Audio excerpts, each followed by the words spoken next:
না, মহিলাটা ছিল গর্ভবতী, পেটে ছিল তার বাচ্চা। ও মালিক, কাঠের উপরে ওই মহিলারে তুমি বাসায় রাখছো, বাঁচায় রাখছো।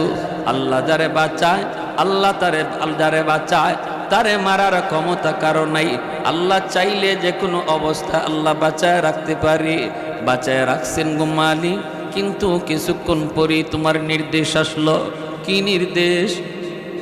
কাঠের উপরে যেই মহিলা পেটে তার বাচ্চা, গর্ভের সময় কাছে আসছে, ওই অবস্থায় সাগরে ভাসমান অবস্থায় এই মহিলাটা বাচ্চা প্রসব করেছে সাগরে। আল্লাহু আকবার, জোরে কর।